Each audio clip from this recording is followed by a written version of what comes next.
drama from the opening gavel at the DNC. The chair out, jeered this morning. All right, everybody now, settle down. Bernie Sanders booed for supporting Hillary Clinton. We have got to elect Hillary Clinton and Tim Kaine. What will happen tonight? The DNC opened today under a cloud of controversy and with a lot of fireworks. That's right, but party members are hoping to unify tonight and focus on the race for the White House. Local 10 has team coverage live from Philadelphia. Glenna Milberg is right there, and so is our senior political reporter, Michael Putney. Michael, start us off. Lori and Calvin, the convention here is barely 2 hours old, and the headline thus far is that the woman who organized it, produced it, hoped to have a speaking role in it, Debbie Wasserman Schultz of Weston, the chair of the DNC. She hasn't appeared and probably won't. The mayor of Baltimore, not Debbie Wasserman Schultz, dropped the gavel to open the convention. Party bigwigs were afraid if they put her out there, she'd be booed. Wasserman Schultz was loudly booed and heckled by Bernie Sanders supporters when she made her first public appearance before the Florida delegation. I'm so proud to have been able to serve as the chair of the Democratic National Committee. And yesterday I had the great honor of speaking to both President Obama and Hillary Clinton. If Sanders supporters were waiting for an apology for DNC favoritism, they didn't get it. I'm very upset because I think that Bernie, if not has tied, may have actually won this election if he had been treated fairly. Late today, acting DNC chair Donna Brazile sent out this statement with a deep and sincere apology to Senator Sanders, his supporters, and the entire Democratic Party for the inexcusable remarks made over email. These comments do not reflect the values of the DNC. The primetime speakers tonight at the convention will include in this order Michelle Obama, Senator Elizabeth Warren, and capping the evening, Senator Bernie Sanders, a primetime spot for a primetime speech. The apology that Donna Brazile sent to Bernie Sanders today also talked about this convention forging a forward-thinking and optimistic vision for America.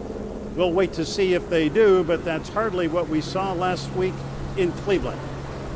All day today, out in the streets of Philadelphia, where it is very hot, 99 degrees. Bernie Sanders supporters were out protesting, demonstrating, and our Glenna Milberg was out there with them. Here's Glenna with that story. Glenna. It's true, 99 in the shade, Michael, and there were protests and there were rallies, but there was also some significant work going on behind the scenes that was not so evident. Bernie Sanders supporters were literally fanned out around Philadelphia, mostly downtown where the delegates were. They were collecting signatures. What they're looking to do is force a roll call vote, hoping to nominate Bernie Sanders for president. We are the Red Cop! Our goal is by the end of this to have Bernie be the nominee, and if not, we still keep fighting. I'm here to raise awareness about the corruption in the DNC. The DNC email scandal was just fuel for the flame. Bernie never had a chance, and she says, oh, well, I have more voters, but how do we know that? Because how many people could not vote because of the antics and shenanigans of the Clinton campaign and the DNC? Before this rally at Philadelphia's historic City Hall today, Sanders supporters canvassed the streets and delegate hotels collecting signatures, hoping to redo the influence of the superdelegates, the electeds and party leaders who will cast Clinton's votes. They want to force a roll call vote for whom to nominate for president on the convention floor. So there are a few different groups here, but they have the same goal. They want to be loud enough, they want to be seen enough by the superdelegates before those superdelegates head to the floor vote. We have got to elect Hillary Clinton and Tim Kaine. The growing convention insurrection prompted Senator Sanders, who's formally endorsed Hillary Clinton, to urge his delegates to do the same or risk losing the November election to Donald Trump. We knew that this collusion was going on the entire time, and we feel that supporting Hillary is just going to reward that and send the message that that's okay, you can do that and get away with it. No doubt Bernie Sanders' speech tonight will be the one everybody that you just saw will watch very keenly. Look for him to be very gracious, to try to quell the anger, to try to be unified. But as you saw, that to his supporters looks to be a very tough sell at this point. I'm Glenna Milberg, live in Philadelphia, Local 10 News. A lot of folks are going to be watching tonight to see what he says and to listen closely. Okay, Glenna, thanks a lot. As for Donald Trump, he is applauding a recent CNN poll that shows him a few points ahead of Hillary Clinton. He's up 48% to her 45%.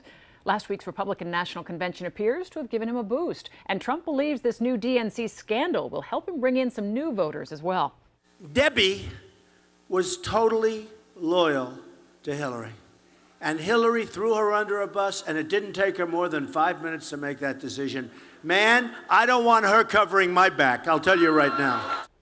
The Democratic National Convention runs all this week in Philadelphia. Watch our live coverage tonight at 10 p.m. right here on Local 10 for any more fireworks. And we're streaming around the clock for you on local10.com. Then be sure